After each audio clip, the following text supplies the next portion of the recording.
Hi, this is Visitors Book and I'm Maya, your host. In this program, we're going to be meeting with diplomats and foreigners who live here in Pakistan, and we're going to find out what they really think about the country. So today, our guest is the Czech ambassador, Tomas Smetanka. Let's go meet with him. Hello, Mr. Ambassador. Good afternoon. Good afternoon and welcome. Thank you so much for having me here. Such a wonderful house you have. Well, yeah, I like it. We moved here a year ago when we arrived, and you know, normally when ambassador comes, he finds all the bad things his predecessor has done. Oh, right. and I had to tell my predecessor that he had done a wonderful job, you know, renting this house and it's beautiful. choosing it. We really like it. Yeah. So, I mean, it's been about a year for you now here in Islamabad. How would you describe your experience in general? Well, how to put it nicely? I think it was slightly frustrating, but it's not of course, the fault of Pakistan, but of the situation. Of as course, we arrived, you know, because it started the pandemic almost. We arrived right? end of September last year. Then you know there is like really getting in, waiting for presenting the credentials before you start operating normally. Then you have the Christmas period where you are, or I was away for a few weeks and then came back, and then we started planning or implementing what we had planned for 2020, and we had to slash most of the activities because of COVID situation. So that somehow brought me a bad feeling that you know, when my time here is limited, so then you feel every month that you lose. But at least it was I use it as a learning experience so far. Yeah, I mean, you've probably had to change so much about the way you work. Well, yes, and of course in diplomacy, the personal contact and talk with people and meeting people is the core of your work. So that really affected us. In a way, I must say that I'm not a big fan of the huge diplomatic gatherings, you know, like the evening receptions. Oh, right. So I really don't miss that.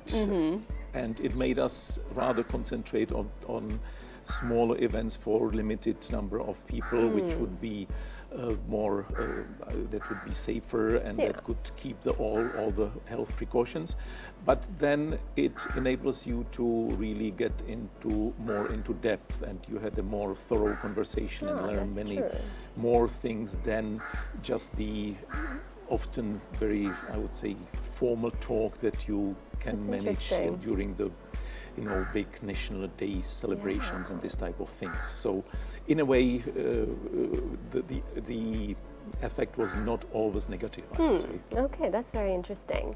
And how would you, as an outsider, assess how Pakistan has now managed to deal with this pandemic? I would say so far so good. Particularly in comparison with what we have in Europe. You know, when all started in spring, I think, well, it was a very new experience for everyone. True. Of course, we were questioning to what extent the data we receive are reliable. Definitely, there were limits in testing people. We really were not sure how difficult the situation is. But I think what I really think was good that Pakistan, the government of Pakistan managed very well the support of the needy people during the start of the pandemic. That I think the ICSAS program and what was connected with that, and the distribution of money for the poor, that was to me done in a very good and well organized manner. So that's one thing. And apparently also we haven't witnessed a huge burden for the healthcare system. So apparently that was all right.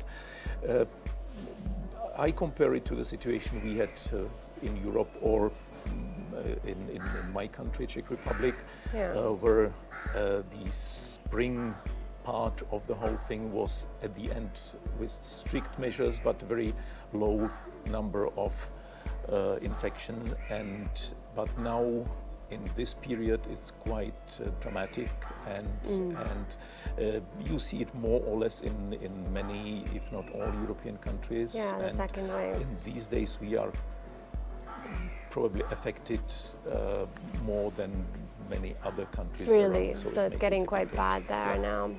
So I think one can't be complacent and think, It's over, or it's over, or say, it's not true. It's, just to deny it and to yield to the some weird theories of that it's just a simple flu or something like that. I think one really has to take it seriously. Yeah, and now especially here we are seeing again signs that it is getting slowly worse, the situation here in Pakistan. So very important that people take care and follow the SOPs provided by the government, right?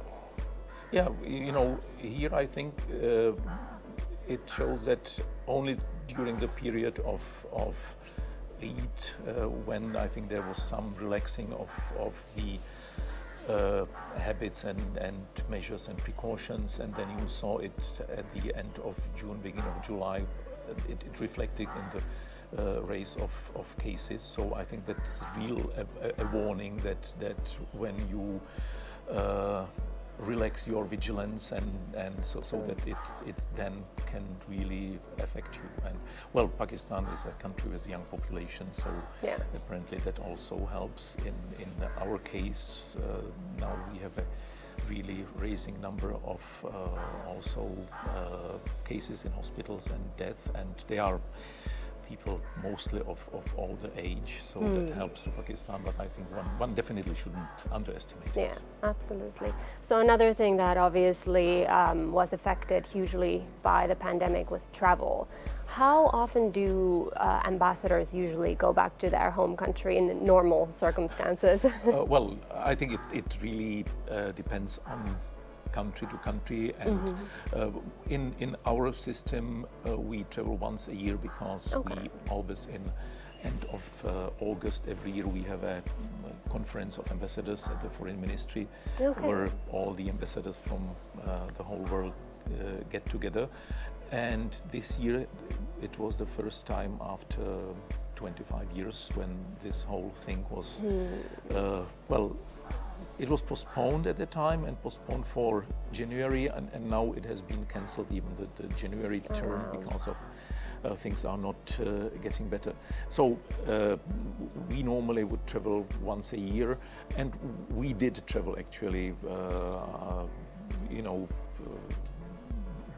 There was we were quite lucky with the summer period, August, beginning of September, where the situation in Europe was rather.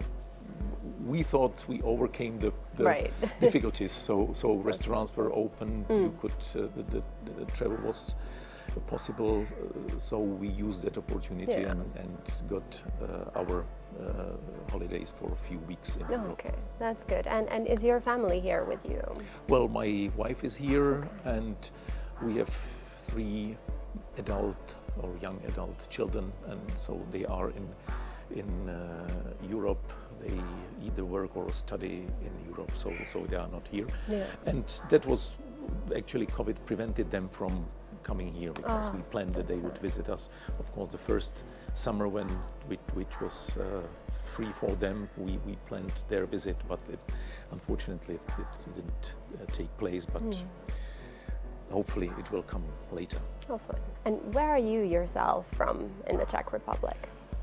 I come from the city of Liberec, which is about 100 kilometers north of Prague, the capital. And it's a city with nice surroundings. It's in some way it can remind of Islamabad with Margala Hills. So we have there are hills around the city, which in summer are wonderful for hiking, and in winter it's a great skiing place. So it's a good place for both summer and winter sports. It's a place which originally was quite an industrial city with lots of well, one of the typical, I would say, Czech products for centuries have been glass or crystal. So this was this part of the northern part of the country was the center of the Bohemia crystal production. Wow. So that was one thing, and traditionally it was also a textile production, which in the last decades completely disappeared. We are now importing from Pakistan. Right. Interesting connection there, huh? Yep. So, do people here in Pakistan usually know much about the Czech Republic, or is it a bit of an unknown country here? Well, that's the question I'm asking, and I wouldn't think Czech Republic would be well known. On one hand, it's sometimes it's good you know if you don't make headlines because of crises and difficulties. Yeah. So that's fine. I would think the Czech Republic is possibly known with some specific groups of people. You know, they know it as a producer of textile machinery, for example, or people from the Czech Republic delivers ovens for bakeries, so people in the baking business know Czech Republic, their machines for baking, or I would say some military people know Czech Republic as the supplier of military technology or technologies for military industries, for example. So they are, you know, I would say specific groups of people who know it, but I don't think if you tell people Czech Republic that they would know. And well, it's with the passing years it's less and less, but usually I was used to tell people Czech Republic, you know, Czechoslovakia, because we were they know known, from the of history. course, more as our previous form of Czechoslovakia. Yeah. All right, we're going to take a short break now. See you in a bit.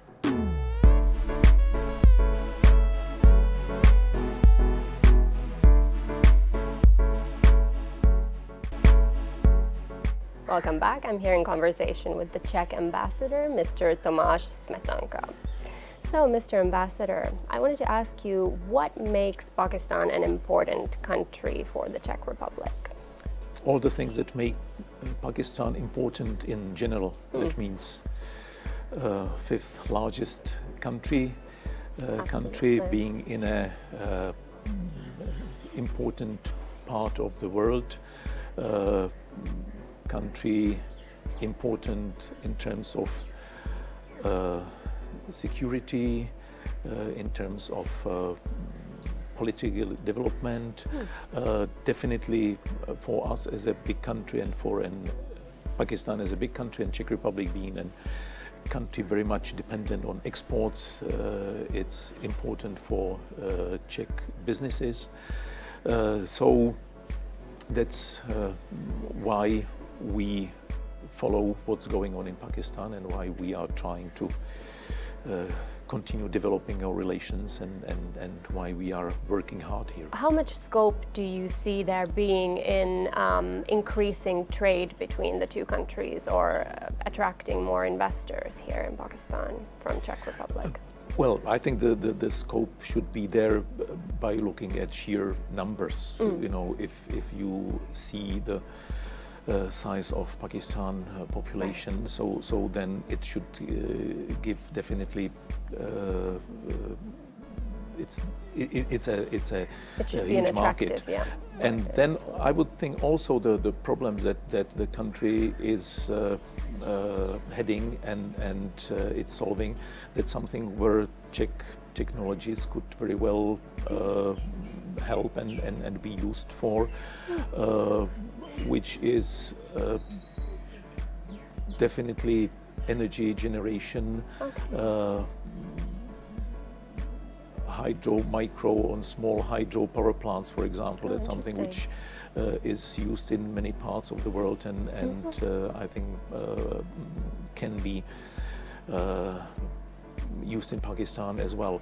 It's the whole area of waste management, providing of clean water and water treatment. That's something which I think is definitely and will be something that Pakistan has to work on, and there are Czech technologies with that. There are some very successful Czech software companies. Much of computers, antivirus systems run the Czech software worldwide. So also these, I would say, rather new areas that are not the classical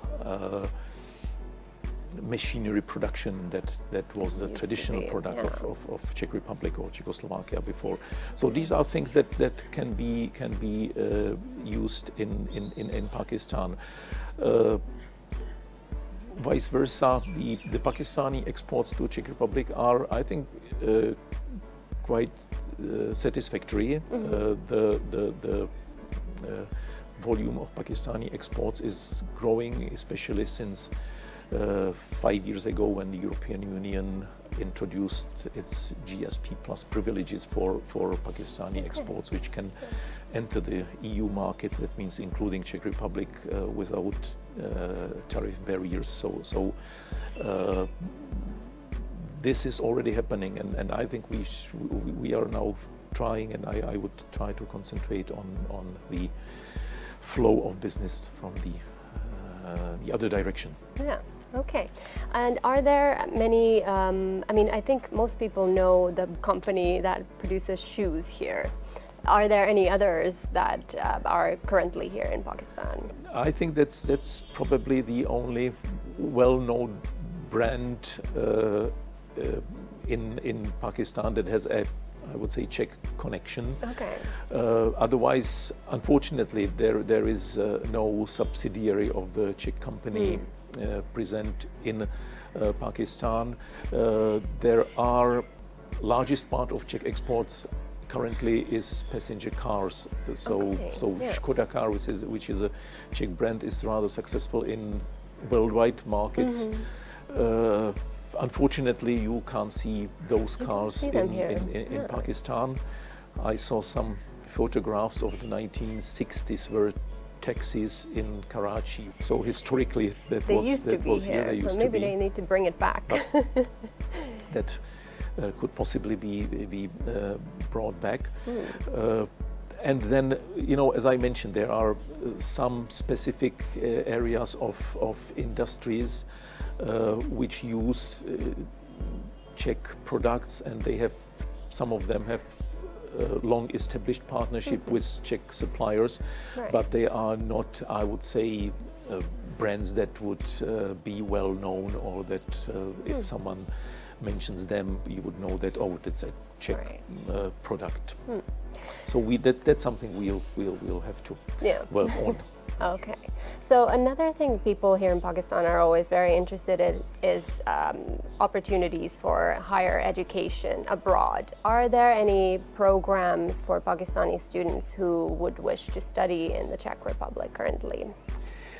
Well, there are not specific programs for Pakistani students, but I'm glad you mentioned that. That's one of the areas, you know, I was talking a lot about business, but I think having students, receiving students from Pakistan, that's something which we are trying to promote and enhance. We have in the recent years, we have about 50-60 Pakistani students coming to Czech Republic every year.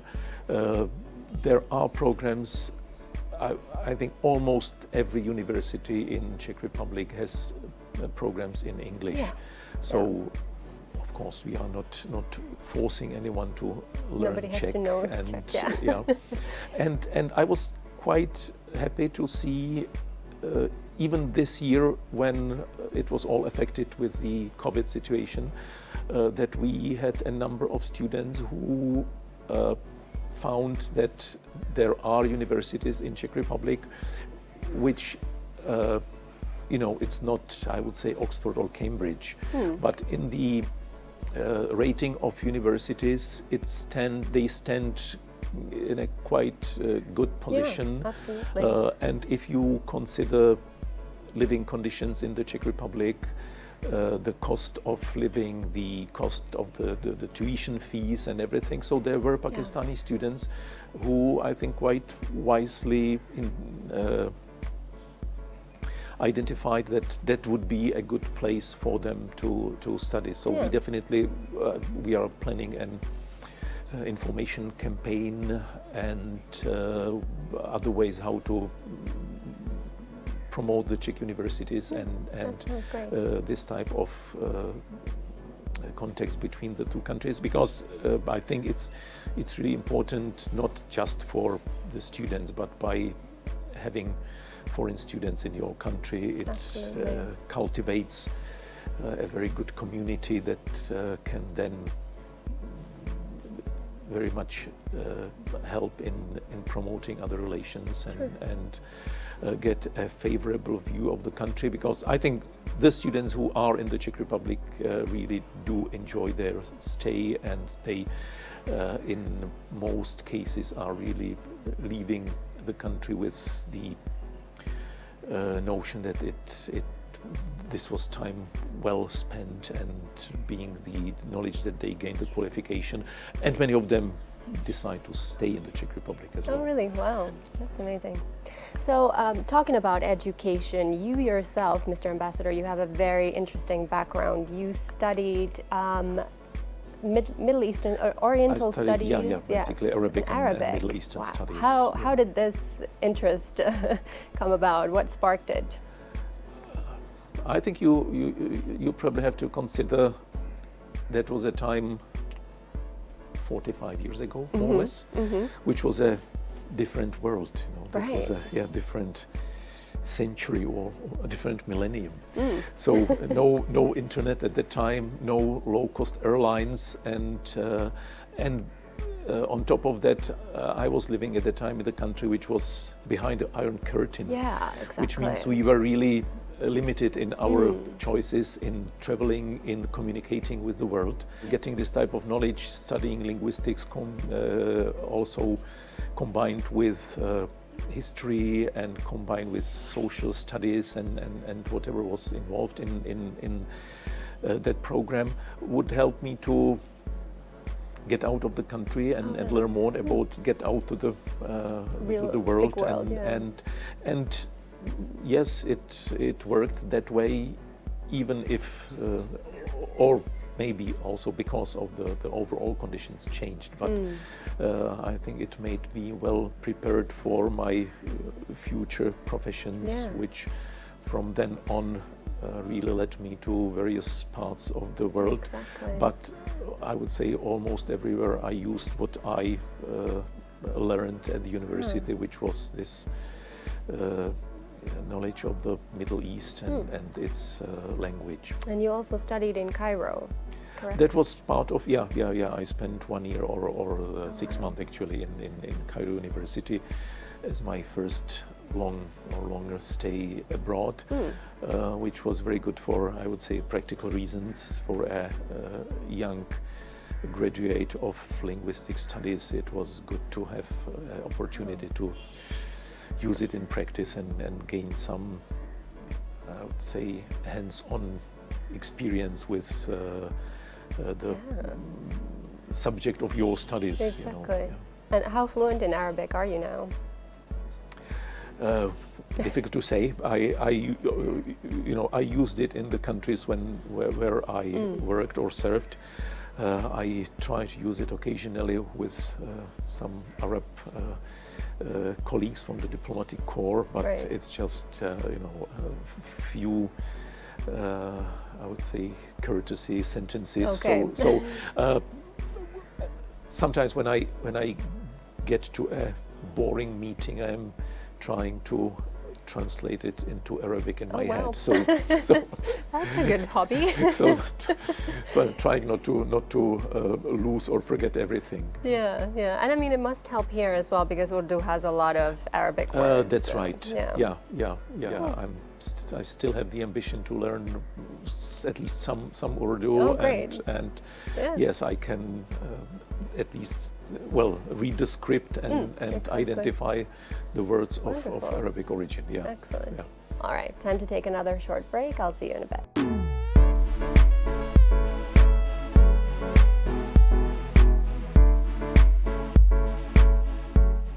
Welcome back. I'm here in conversation with the Czech ambassador, Tomas Smetanka, and we have just been joined by our lovely wife, Irena. Hello, how are you? Hello, I'm fine, Nice to thank see you.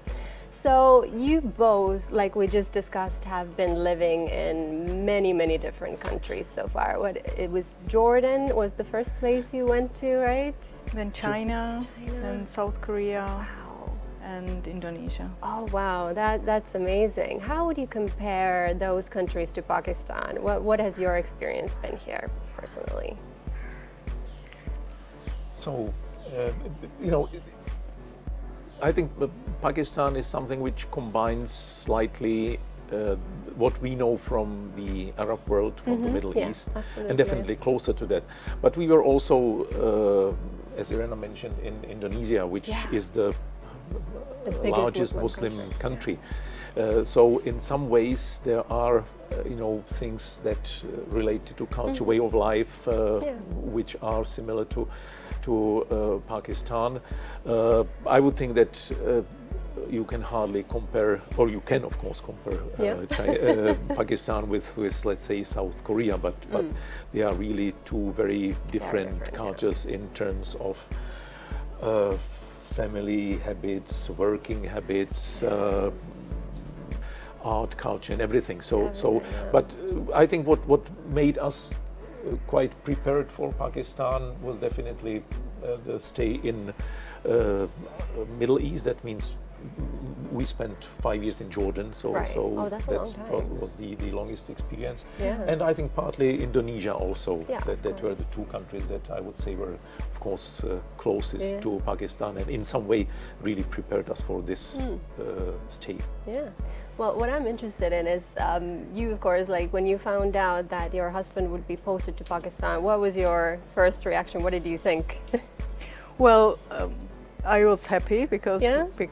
I definitely I actually liked all of the postings All wherever right. we've been, Okay. because it's always a great learning experience. course. It's just opening your mind. It's just opening new world to you. So it's always good. And then of course when he applies for a posting, we discuss and Okay. we sort Yeah. of decide first, so I that see.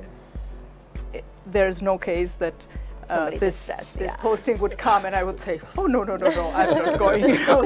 So definitely not. That's Definitely discussed not. beforehand. Yeah. Okay. definitely. So what made you want to apply for Pakistan then? Well, it's partly my previous experience, my background, and also then what in particular year you have particular openings. Okay. I can't exclude that if 2019 was a year when some interesting Arab country I would probably be applying for there. Sure. But Pakistan was, and also I'm really not interested in European countries, Yeah. or Too familiar. to me being a diplomat, part of it is rather when I think you at an embassy can make something or you can really feel your presence justified is somewhere in the, I would say, more difficult, less known countries, and Pakistan is definitely in that category. So having the knowledge of basically the Arab Middle East, I thought Pakistan is a place which I learned something about in the history lessons of the Muslim world, of the Mughal Empire and so on. But it was somehow on the edge of Right. the area of my interest. So now there is a chance to get there and get the first-hand experience. So that was also one of the reasons why I thought Pakistan would be the right place. Yeah. What kind of an image did you have of the country before you came here? What did you think Islamabad would be like? I must say I didn't have any like concrete idea. Yeah. I was, as Tomas said, we were, part of our experience is Indonesia. So that was the last capital, the most recent capital that we've been posted to. So I was thinking, okay, something a little bit like Jakarta maybe. Okay. But of course it's nothing like that. Nothing like that. Yeah. Especially, well, for example, in traffic, it's completely. I mean, traffic in Jakarta is awful, and traffic here is so much of it. Yeah. much Doesn't nicer. really. So, but there's just one little thing. Yeah. So I don't really think I had any image or picture in my mind. Yeah. Was there anything that really surprised either one of you about the country when you first arrived here? Well, I wouldn't say something which would completely overwhelm me or to me, finding the diversity of Pakistan was something which I didn't have, I would say, correct idea about. I knew it's a large country and country with several languages and ethnicities and nature of high mountains and sea and everything, but that's something which you can read about that, but only when you come here and find the different types of people and people speaking different languages and people dressing in specific way in some areas of the country and learning about the religious minorities which prevails where and who live where, and so these were things that I really didn't have I would say to me in my ideas Pakistan was, I would say, more homogeneous country than I found when we arrived here. Yeah, and that's probably something that also gets kind of misrepresented in the media. You see only one aspect of the country when in fact it's much more diverse than that, right? One thing I'm interested in is how do ambassadors usually prepare for their postings? Of course, you must read like reports at the foreign ministry, I'm sure, but how did you, was there some books you read about the country, anything you would recommend for people who don't know much about the country? Well, I was definitely reading the reports. I was talking with my predecessor and other diplomats who served in the country.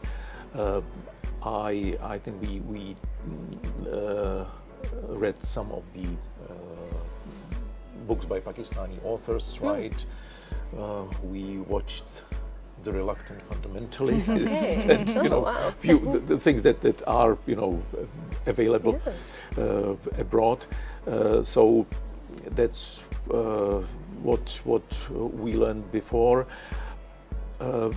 One interesting book was authored by our friend who was born as a son of American missionaries in Sindh and who lived in this country, who was born in Mari and then went to school in Mari and lived here until 18 years of age when he went to university in the US, and he has written a book about his childhood experience in Pakistan. So that was one of the sources that's true. that we knew, and because we by coincidence know him personally and he's our good friend, so that was one of the elements that made us thinking about Pakistan as a very interesting country. Yeah. Okay, great. So now, of course, with the coronavirus, it has been very difficult to travel in the country, but what have you seen of the country so far? Well, we've been to Karachi once, and we've been to Lahore 3 times now. 3 times. Okay. But unfortunately, that's about it. Well, no, a few other places. No, we've been to Taxila and twice actually. Yes. We did some interesting hike. Oh yeah, we did a hike in pouring rain. You know, like 4 hours hiking up and down in pouring rain. Which was in Tilajogian. Okay. Yeah. But we had big plans in spring to travel to the north, especially because we have one very good reason for going to the north, to Skardu, because north of Skardu, is it like something like 3 hours drive north of Skardu, there's a little clinic that was founded by Czech mountaineers. Oh, really? And it's called the Czech Hospital. Czech Hospital. Oh, okay, I didn't know that. Arando is the place. Arando is the place. And it's the last place actually where if you go to Nanga Parbat or K2, so it's I think the last village where you. So that was our, that was where we wanted to go, and then of course with the COVID situation. How much time do you still have left? Do you think you'll make it there? Well, I think we have at least 2 more years, okay, so hopefully we'll get there. You will manage. It's a very interesting place. It was founded by Czech climbers who, started to come to Pakistan since the 1970s, and then when they saw that the people at this village are really they have no access to healthcare because they are, especially in winter, they are isolated.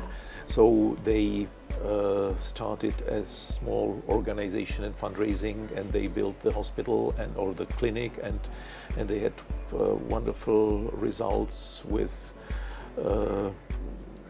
reducing the death of small children in the village by almost zero, and bringing healthcare to there. So and it's a project that's ongoing, and we are also as contribute to that. Some funds usually are buying the medicines for the clinic, and so that was one of our first destinations to go. So hopefully spring next year. Inshallah. So, the Pakistani government is trying to promote tourism now more and more. Do you think the country could be an interesting destination for Czech tourists at one point?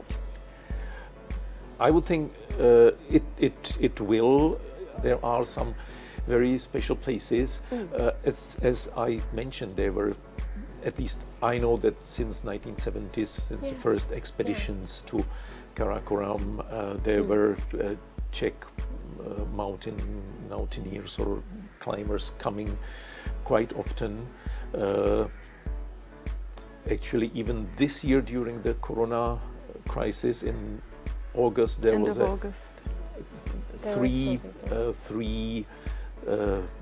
team of 3 who tried to climb a mountain called Muchu Kish, which is the highest mountain which has not been climbed yet by anyone. Really? So that was their attempt to do that. They didn't succeed, so it's still there's still chance for other people. But it's just an illustration that for specific groups of people, it's really a promised land. Unexplored. But it's of course the mountaineers, but I think also for people who are interested in great nature, in ethnography, in visiting Kalash people and this type of things.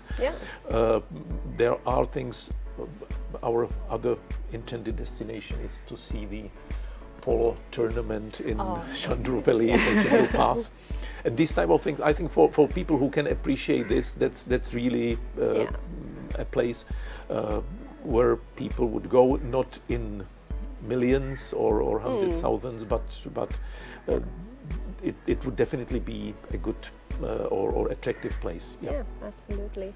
So then I wanted to talk more about Pakistani culture. I mean, you've spent almost a year now here, and I mean, you must have gotten to know quite a lot of Pakistanis, or at least met them in these official settings. Would you say Central European or Czech culture is completely different from Pakistani culture, or are there any similarities that you've noticed?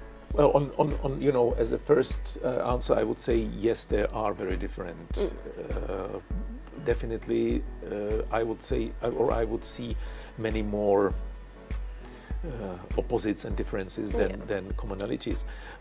But you know, one of the areas where Czech Republic or Czech authors or Czech culture is known for is the music. It's basically mostly classical music, which is something that definitely Czech Republic is well known for in Europe, in some Far Eastern countries, not in Pakistan, and I think it wouldn't change much because the music that's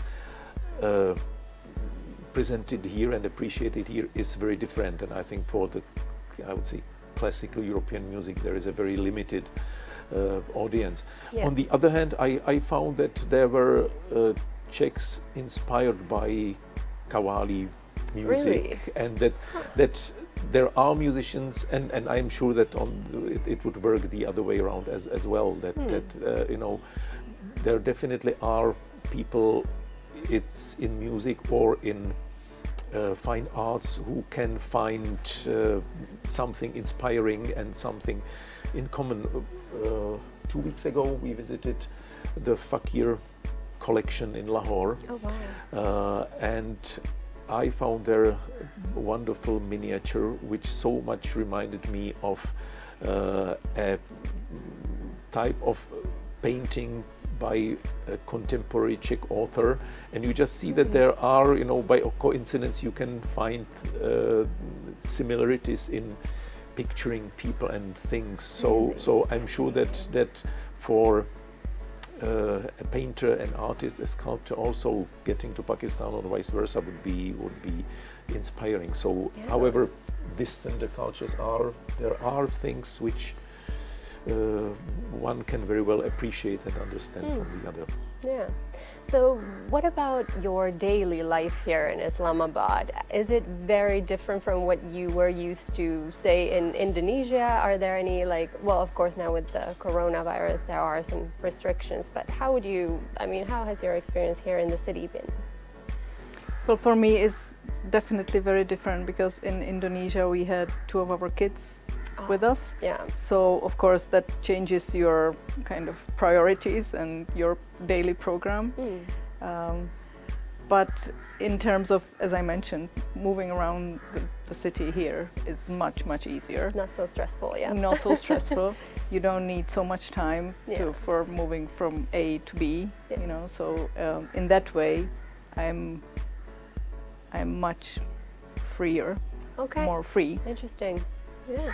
And then I would add that also, for not speaking about work days, but on weekends, Jakarta is a city where it's very difficult to get anywhere out of the city. Really? You either fly out to Bali or somewhere, whereas, you know, here you have the mountains, you have the Margalas, other places around. So that's quite easy, and we use that. At least we get into the car and drive not far from the city, but you know, places that we can be in the nature very quickly.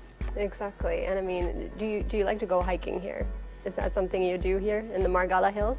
I usually do quite often with a group of ladies. It's lovely. It's actually very nice, and it's so easy, and it gets you to the nature, fresh air. Okay, then it's time for a rapid fire round. Are you ready? Sure. Okay. So, shalwar kameez or Western clothes? Western clothes. Yeah? Western clothes. Okay. Lahore or Karachi? Lahore. Karachi. Okay. All right. Goulash or biryani? Biryani. Nice. Prague or Islamabad? Prague. South Korea or Pakistan? That's not fair. Difficult. It's too different. And too early for that. Yeah, okay. First thought that comes to your mind when I say northern areas of Pakistan? Splendid mountains. Wild. Yeah. Pakistani weddings? Lavish. True. Good one. Margala Hills? green, Yeah. peaceful.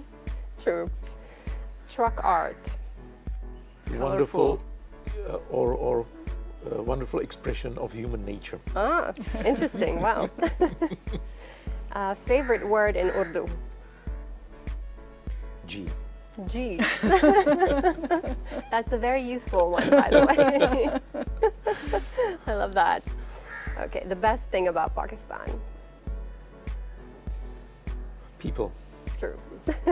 Okay, great. It always sounds like a cliche, but I think it's It's true. It's true. Okay, then you get to write in our visitors book. Here you go. pleasure.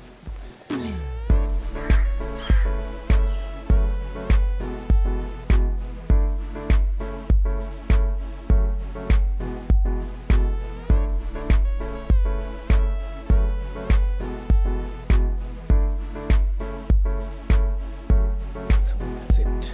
Thank you. Thank you so much. All right, let's see what you wrote.